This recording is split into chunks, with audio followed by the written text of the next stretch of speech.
Hi guys, good morning. আবার চলেছি নতুন একটা ভিডিও নিয়ে। এটা হলো সেকেন্ড পার্ট। খাওয়া দাওয়ার পর রেডি হয়ে ঘুরতে বেরিয়ে পড়েছিলাম। আর শান্তিনিকেতন যাবো, শাড়ি পরবো না তা হয় নাকি। এইটা হলো সেই বট গাছটা যেখানে বসে রবীন্দ্রনাথ ঠাকুর লিখেছিল কুমোরপাড়ার গরুর গাড়ি কবিতাটি। আর তারপর রাস্তাগুলো এতই সুন্দর ছিল যে আমার মনে হচ্ছিল পুরো রাস্তাটা ভিডিও অন করে রাখি। আর সেদিন কেমন সেজেছিলাম এটা পুরোপুরি না দেখালে আবার হয় নাকি। তাই আমি একা নয়, সবাই এখানে ভিডিও করতে ব্যস্ত হয়ে গেছিল। ওখানে বাবারা ভিডিও করছিল, এখানে মারা, আর আমি এখানে নিজের ভিডিও করছিলাম। ভিডিওগুলো দেখার জন্য অবশ্যই ইনস্টা আর ফেসবুকে ফলো করো কিন্তু। আর এটা ছিল সব আন্টিদের কমন ভিডিও, দৌড়ে দৌড়ে স্লোমো করব। তবে বেশ মজা লেগেছিল। যাই হোক, তারপর আমরা পৌঁছে গেছিলাম সোনাঝুরি হাটে।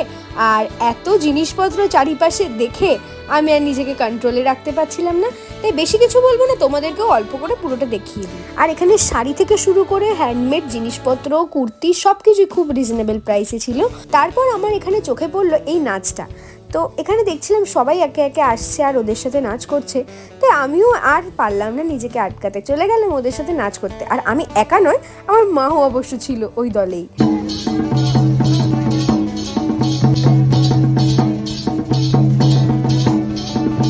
আর তারপর অনেকক্ষণ কেনাকাটি করার পর চারিদিকে ঘোরার পর সন্ধ্যা নেমে আসলো।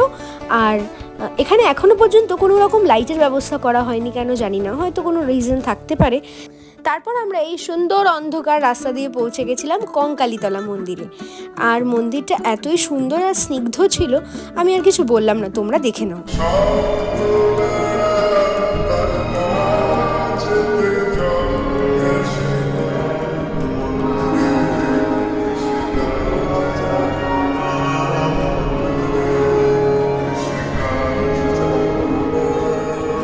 তারপর আমরা সন্ধ্যা আরতি দেখে বেশ কিছুক্ষণ বসে থাকার পর হোটেলে ফিরে এসেছিলাম।